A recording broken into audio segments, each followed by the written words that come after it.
Hi friends, स्वागत है आप सबको आपका इस अपने यूट्यूब चैनल म्यूजिकल दोस्त में। दोस्तों आज के इस वीडियो में हम लेकर आए हैं बहुत ही दर्द भरा सैड सॉन्ग, जो दोस्तों सुन के आंख में आंसू आ जाएगा ऐसा सॉन्ग लिखा है। क्योंकि आप लोग जानते हैं कि जब भी हम लेकर आते हैं तो कुछ अच्छा ही लेकर आते हैं। तो दोस्तों ये न्यू ट्रैक है, ठीक है। इसके लिए आपको डमी देकर नया म्यूजिक बनवाना पड़ेगा, ठीक है। तो दोस्तों वीडियो को शुरू से लेकर अंत तक देखिएगा। और अगर हमसे पर्सनल सॉन्ग चाहिए कम से कम खर्च में, तो देखिए यहाँ नंबर है, इस नंबर पर कॉल करके लिखवा सकते हैं। तो चलिए दोस्तों बिना समय गवाए इस गाने को सुनते हैं कि गाना कैसा है। तो चलिए अपने कॉपी की ओर चलते हैं।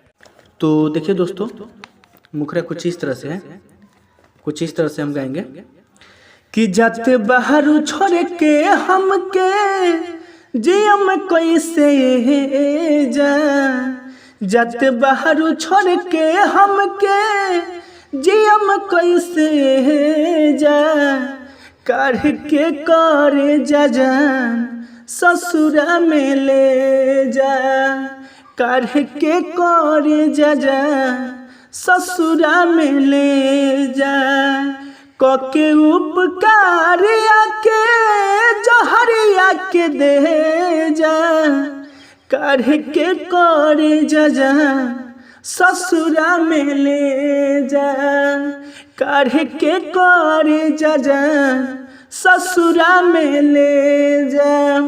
तो दोस्तों उम्मीद है कि आप लोगों को मुखरा अच्छा लगा होगा। अगर अच्छा लगा तो प्लीज़ वीडियो को लाइक कर दीजिएगा।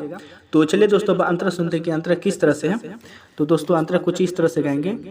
अरे रुआ रुआ रुआ तवे जान देख हमार हो, कैसे ले लू दोसारा के अपन तू मान हो। अरे रुआ रुआ रुआ तवे जान देख हमार हो, कैसे ले लू दोसारा के अपन तू मान हो। सपना जरा के बोला जइबू तू के जा, सपना जरा के बोला जइबू तू के जा, काढ़ के करे जा जा ससुरा में ले जा, काढ़ के करे जा जा ससुरा में ले जा। तो दोस्तों ये था फर्स्ट अंतरा। आई होप कि आप लोगों को पसंद आया होगा। तो चलिए अब लास्ट वाला अंतरा सुनते हैं कि लास्ट वाला अंतरा कैसा है। तो सुने दोस्तों कुछ इस तरह से गाएंगे।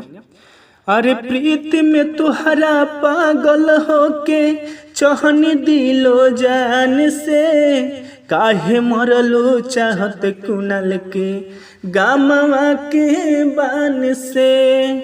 हाँ हाँ प्रीत में तुहरा पागल होके चहनी दिलो जान से, काहे मर चाहत कुनाल होता है, यहाँ अपना नाम लगा दीजिएगा, चाहे चाहत को हटाकर अपना नाम लगा दीजिएगा, ठीक है।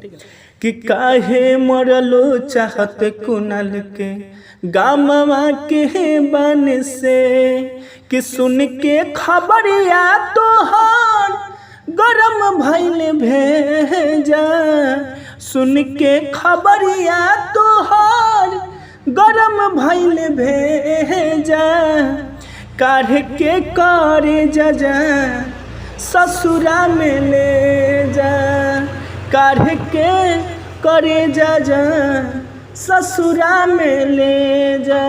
तो दोस्तों ये था फुल सा। मुझे उम्मीद है कि आप लोग को अच्छा लगा होगा।